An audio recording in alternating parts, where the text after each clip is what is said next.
In April 1818, General Andrew Jackson moved his troops into Spanish Florida in the conflict that became known as the First Seminole Indian War. The conflict was a result of the new shift taking place on the North American map, as well as an effort to expand the resources and economic ability of a new American republic. As Jeffersonian society began to grow in the southern states and territories in the 1800s, one resource above all was coveted by many seeking a new start, and that was land. The story of Miss Eunice Barber being attacked and watching her family be murdered in front of her very eyes by Native Americans was a small part of a larger idea sweeping the new American frontier: survival. The biggest issue on the frontier was not the fear of running into the unknown, but running into your bloody end, being scalped. This fear and the continual growth of the Southern agrarian society and emergence of a plantation lifestyle needed land and space to establish powerful families and farms in the Old South. To feed this appetite, lands were being confiscated from natives and given to new settlers on the frontier. The message that these lands were held by savages made it easier to justify the slaughter, displacement, and eventual removal of thousands of natives because of publications of stories like Eunice Barber's.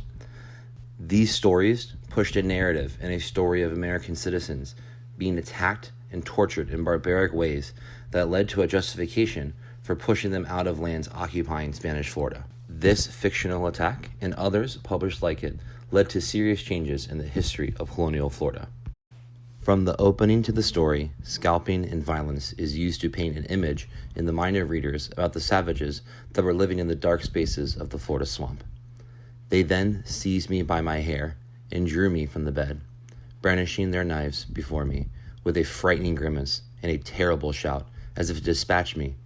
Others tomahawked and scalped my poor children as they lay in their bed, unconscious of harm, in a room adjoining. The bloody images of a mother seeing her world killed in front of her was something that would cut deep into those living in the turn of the 19th century. While the literature of the day, like the history of the expedition under the command of Captains Lewis and Clark, published in 1814, fueled the adventurous spirit of Americans looking for new lands and new sources of wealth. Eunice Barber's tale of a female in peril brought to life the fears of many living in the urban cities and fortifications of the new republic.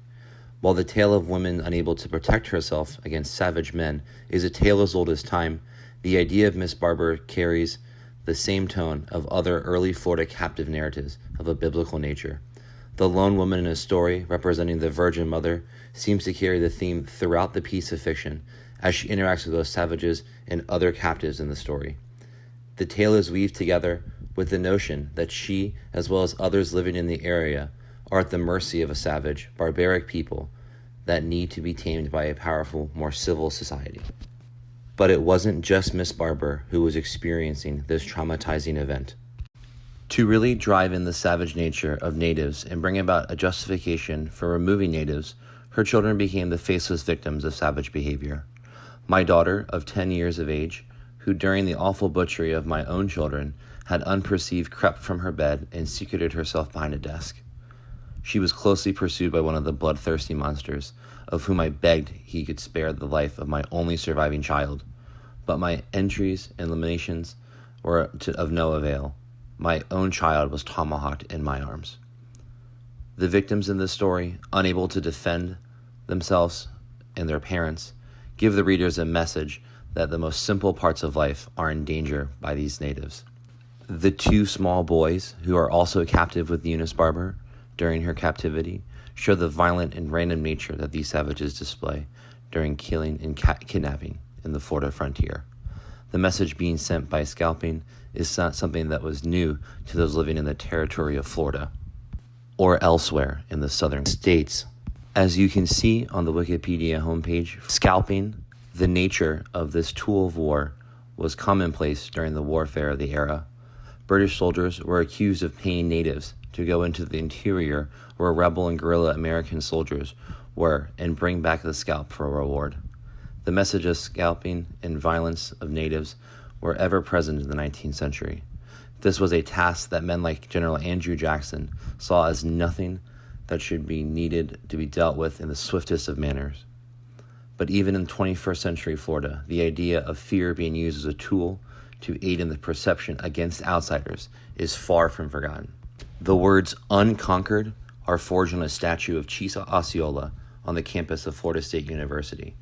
Behind it is the largest brick structure in the southeastern United States and is meant to have opponents like Tigers and Gators scared as they hear the shaking of 90,000 fans on their feet in Doak Campbell Stadium. The scene of thousands of screaming fans extending their arms and locking out their elbow in unison is a sight to behold in college athletics, and something FSU, the football program, and the Seminole Nation of Indians all embrace. Opponents are supposed to second-guess their time in Tallahassee after Renegade enters the field and carries the war-painted Chief Osceola and spears the center of the field with a flaming arrow. This imagery and message is similar to those being sent like Miss Eunice Barber's narrative 2 centuries ago. The battle that takes place on a modern football field needs similar provocation to the insurgence of Andrew Jackson's troops into Spanish Florida. For the 5 centuries of Florida's existence, fear and the message of a wild and savage land have been propagated. Stories of bloody events, like Eunice Barber's captivity, fed into the already dark and unknown area of a new nation. By putting together fear and uncertainty with a face of a savage native, General Andrew Jackson got the okay from the American people to win the Seminole Indian Wars.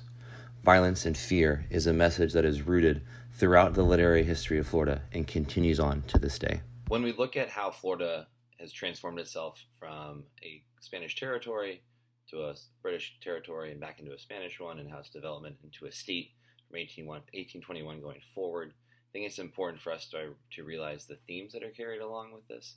And literature is a great point that we can kind of jump off historically to look at these events and see how people at that time era actually perceived the events that were going on. Even though Eunice Barber's story is fake and most likely a work of fiction, I think it brings up a very interesting point of the movement within Florida and the people within Florida, and how our state has been transformed through 5 centuries of movement and people as using Florida as kind of a jumping off point or a stopping ground along their journey. And it's really transformed my look at how I perceive the history of Florida through literature. And that's what I've gotten the most out of this story. And I think that's kind of the importance of this single piece of Florida literature. It may not take place within the confines of a political state that we know as Florida today, but I think it addresses a point that's very important for us to take away, that the history of Florida is a very rapidly evolving and changing process, and it's even transformed to this day. And it's a very interesting subject to breach, especially one of such a violent nature that a lot of people can kind of grab a hold of. I use the Florida State imagery as something that I think a lot of people can relate to. I know myself, being a former college athlete, it's really an eye-opening thing what the tomahawk chop means to people, not only who've been to Florida State, but are enemies of Florida State, or people who just think that it's kind of socially or morally wrong. So it's a very interesting topic. I didn't want to ruffle a lot of feathers, no pun intended with that, but it's been an interesting look at this piece. I really enjoyed the class so far. I'm going to do something different at the end for this class, and you also all images. I wanted to use a little video to commemorate our time here in quarantine. So thank you so much for everyone in the class. Thank you, Dr. Hallock, for having us this semester, and good luck for everybody else.